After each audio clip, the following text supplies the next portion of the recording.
Bicara mengenai vaksinasi pemirsa, ini tentunya merupakan kebijakan untuk pembatasan mobilitas masyarakat. Pemerintah juga mempercepat program vaksinasi untuk mengakhiri pandemi. Dan kita akan membahas topik yang menarik ini bersama rekan kami, Fajar Wayong. Selamat siang, Fajar. Ya, selamat siang, Prisa dan juga pemirsa. Iya, Fajar, baru saja kita mendapat informasi terbaru, breaking news gitu ya, dari terkait dengan pertumbuhan ekonomi dari BPS yang mengatakan bahwa untuk triwulan kedua 2021 ini menguat 3,31% dari triwulan pertama 2021. Kemudian kalau secara year on year itu tumbuh 7,07%. Tentunya ini, Fajar, adalah berkat dari program vaksinasi juga. Untuk itu kita ingin tahu nih, sejauh mana realisasi pelaksanaan vaksinasi sampai dengan saat ini? Ya, Prisa, kita apresiasi juga begitu ya tadi rilis data yang sudah diberikan oleh BPS terkait dengan pertumbuhan ekonomi Indonesia pada triwulan kedua 2021. Dan tentunya memang salah satu faktor pendorongnya adalah vaksinasi. Dan ini juga menjadi begitu penting dalam penanganan pandemi COVID-19 di Indonesia maupun di negara-negara lainnya. Karena vaksinasi memang disebut-sebut bisa menjadi salah satu senjata untuk membangkitkan sisi kesehatan sekaligus juga sisi perekonomian. Nah, terkait dengan pertanyaan Prisa tadi, begitu bagaimana kemudian realisasi vaksinasi di Indonesia sejauh ini, sebelum saya ke sana, begitu ya, saya ingin berbagi satu data terlebih dahulu terkait dengan vaksinasi, kemudian juga penanganan pandemi dan juga situasi COVID-19.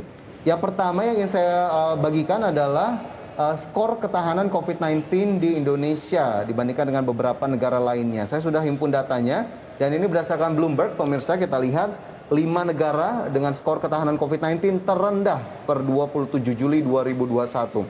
Ada Indonesia di sana dengan 40,2 poin, kemudian Malaysia 42,5 poin, Afrika Selatan 43,9 poin, Argentina 44,2 poin, Filipina 45,5 poin, dan juga ada 5 negara lainnya yang masuk dalam top 10 terendah, begitu ya, Bangladesh 47,2, Iran, Vietnam, Pakistan, dan juga India.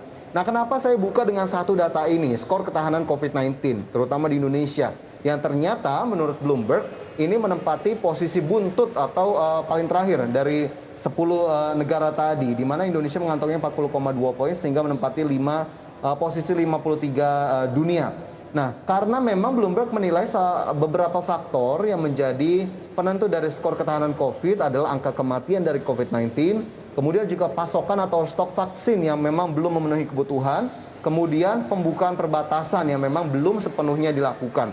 Nah, dari 3 poin tadi saya ingin kerucutkan ke soal vaksin atau vaksinasi, di mana Bloomberg menilai pasokan vaksin Indonesia belum memenuhi kebutuhan, karena kita tahu sasaran vaksinasi di Indonesia dengan jumlah atau populasi penduduk yang besar tentunya harus digenjot, harus dikejar percepatannya, realisasi vaksinasinya juga kejar-kejaran dengan waktu. Nah, realisasinya sendiri ini juga masih cukup inline dengan data yang tadi dibagikan atau diberikan oleh Bloomberg, begitu ya.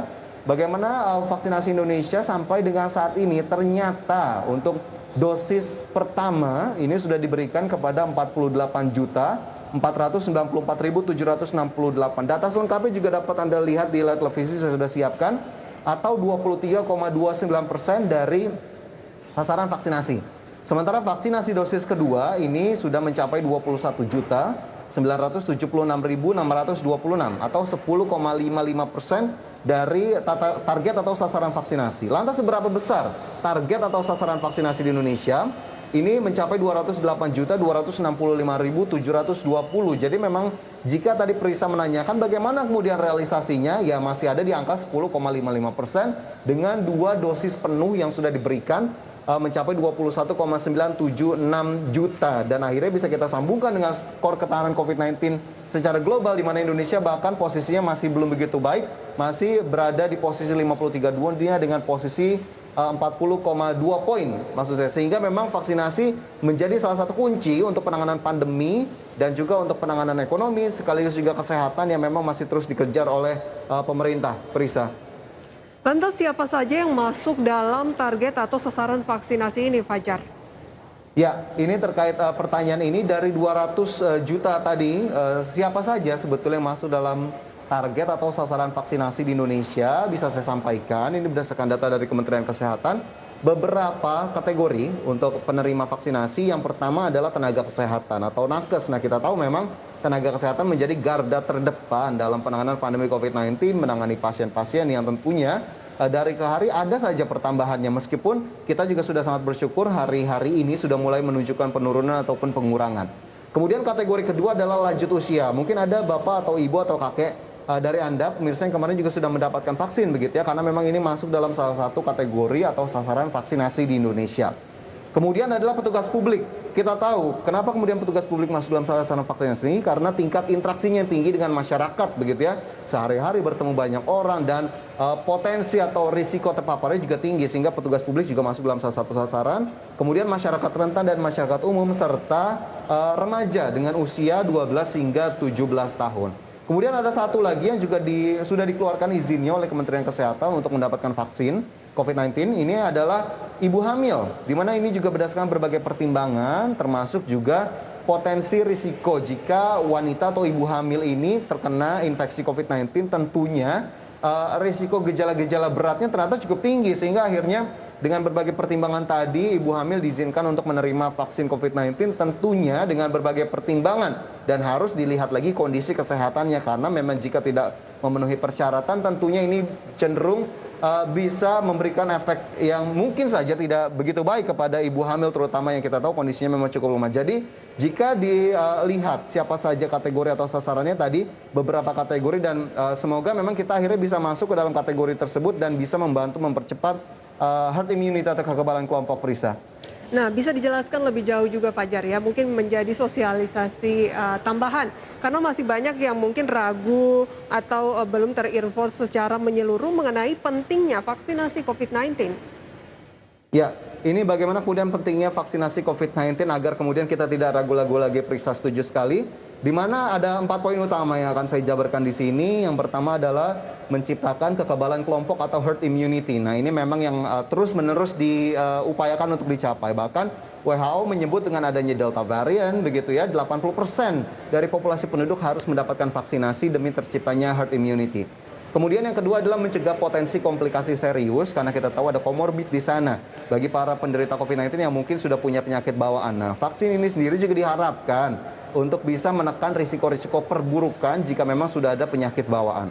Kemudian adalah melindungi sesama, terutama mereka yang tidak bisa divaksinasi, tentunya karena alasan kesehatan begitu ya, ada autoimun di sana, kemudian juga ada beberapa kategori yang akhirnya atau persyaratan yang tidak bisa dipenuhi, sehingga akhirnya tidak bisa mendapatkan vaksin. Nah, ini juga ternyata dengan kita divaksinasi, ini bisa melindungi mereka yang memang tidak bisa mendapatkan kesempatan untuk divaksinasi. Kemudian yang keempat adalah membuat kita atau masyarakat bisa bekerja dan beraktivitas dalam tanda kutip lebih bebas begitu ya, karena memang jika sudah mendapatkan vaksinasi, kita akan mendapatkan sertifikat vaksin. Tentunya sertifikat vaksin ini juga bisa digunakan untuk memenuhi persyaratan apabila memang fasilitas umum tertentu atau pihak-pihak tertentu membutuhkan kita untuk menunjukkan sertifikat vaksinasi. Karena memang kita tahu akhir-akhir ini saja sudah banyak sekali muncul wacana ataupun rencana penerapan penunjukan sertifikat vaksinasi ini bagi masyarakat yang ingin melakukan hal-hal tertentu, terutama menggunakan fasilitas umum. Sebut saja berkunjung ke pusat perbelanjaan begitu ya, di mana ternyata sudah ada banyak sekali beberapa pusat perbelanjaan di Jakarta terutama yang sudah mensyaratkan bagi pengunjung harus divaksinasi terlebih dahulu jika ingin mengunjungi pusat perbelanjaan, dan bahkan harus menunjukkan sertifikat vaksinasi sebagai bukti. Dan ini juga mungkin Anda sudah ikuti begitu ya, dari berbagai sosial media ada pengumuman-pengumuman atau selebaran-selebaran yang sudah diinformasikan dan tersebar secara luas bahwa mall ini membutuhkan sertifikat vaksinasi ini, dan juga beberapa mall lainnya. Termasuk juga kegiatan pekerjaan ini, perkantoran juga sudah mulai menggalakkan karyawannya untuk segera divaksinasi agar kemudian bisa mendapatkan sertifikat vaksinasi dan akhirnya diizinkan untuk beraktivitas di kantor. Karena memang kemarin kita tahu, mungkin kita juga punya pengalaman bahwa karyawan-karyawan yang belum mendapatkan vaksinasi akhirnya harus didata dan menunggu jadwal vaksinasi, dan akhirnya agak terhambat sedikit begitu ya untuk kemudian masuk ke kantor. Sehingga memang ini menjadi begitu penting untuk kita, karena tidak hanya melindungi diri sendiri tapi juga melindungi orang lain, Prisa, terutama masyarakat ataupun teman-teman keluarga di sekitar kita. Oke, jadi karena Fajar sudah divaksin, jadinya ketika ada pencegatan gitu ya untuk memeriksa terkait dengan surat vaksin ini, Fajar sudah lebih gampang untuk melewatinya ya? Ya. Oke, Nah, dengan sejumlah strategi percepatan vaksinasi yang sudah disampaikan, ada strategi tambahan tidak, Fajar? Oke, berbicara soal strategi percepatan vaksinasi, ini pemerintah juga sudah menyebutkan bahwa targetnya di bulan Agustus terutama 2 juta dosis per hari harus bisa disuntikan. Strategi yang sudah disebutkan oleh pemerintah diantaranya adalah penentuan sejumlah daerah prioritas berdasarkan tingkat resiko dari daerah-daerah tersebut begitu ya, di mana 2 diantaranya adalah tingkat konfirmasi kasus positif dan juga kematian yang tinggi. Nah, ini daerahnya akan diprioritaskan. Kemudian strategi percepatan kedua adalah melibatkan TNI dan juga Polri untuk mempercepat proses distribusi vaksin yang kita tahu Indonesia sangat luas sekali, berbagai pelosok juga harus mendapatkan sehingga akhirnya kerjasama untuk distribusi juga harus digalakan.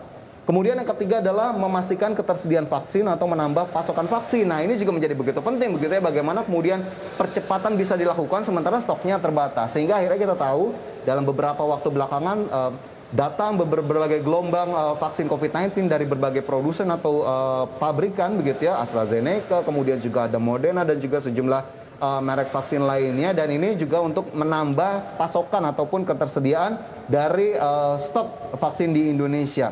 Karena kita tahu memang realisasi suntikan per harinya ternyata masih cukup rendah, ini jauh sekali dari target, hanya 900.000 dosis per hari, data per 3 Agustus 2021, sehingga memang harus perlu upaya lebih untuk bisa mempercepat dan mengejar target tadi. Sementara ada satu juga strategi yang disebutkan ataupun sudah mulai didengar begitu ya, Prisa, terkait dengan pencampuran ataupun mixing vaksin. Ini juga menarik untuk bisa kita lihat lebih lanjut.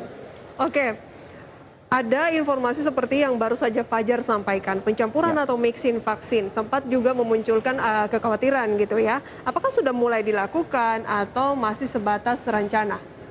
Ya, ini terkait mixing vaksin, saya juga akan ajak Anda untuk melihat beberapa negara yang ternyata sudah mempertimbangkan nih untuk melakukan pencampuran ataupun mixing vaksin COVID-19.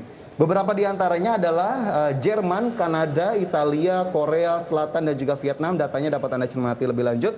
Dosis pertama AstraZeneca, dosis kedua bisa di-switch ke Pfizer ataupun Moderna. Kemudian Amerika Serikat mempertimbangkan dosis pertama Pfizer, dosis kedua Moderna. Arab Saudi dan Bahrain, dosis pertama Sinopharm, dosis kedua Pfizer.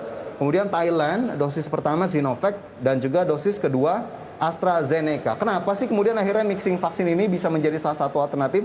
Karena memang munculnya varian baru corona, terutama Delta ini yang menghebohkan dunia, termasuk juga Indonesia kemarin. Ini akhirnya membuat para pengambil kebijakan memikirkan cara lain. Bagaimana kemudian akhirnya bisa meningkatkan efektivitas dari vaksin dengan source yang ada. Akhirnya mixing vaksin ini sendiri juga direncanakan atau diusulkan untuk diberikan, dan akhirnya sudah dipertimbangkan, bahkan sudah dilakukan oleh sejumlah negara. Beberapa di antaranya dapat saya sebutkan realisasi dari pencampuran atau mixing vaksin ini dari berbagai pemimpin dunia nih, Prisa. Ada dari Jerman nih, jika kita lihat Kanselir Jerman Angela Merkel, dosis pertamanya sudah disuntik AstraZeneca, kemudian dosis kedua disuntiknya Moderna. Sementara dari Italia, Perdana Menterinya Italia Mario Draghi, dosis pertama disuntik AstraZeneca, dosis kedua disuntik Pfizer.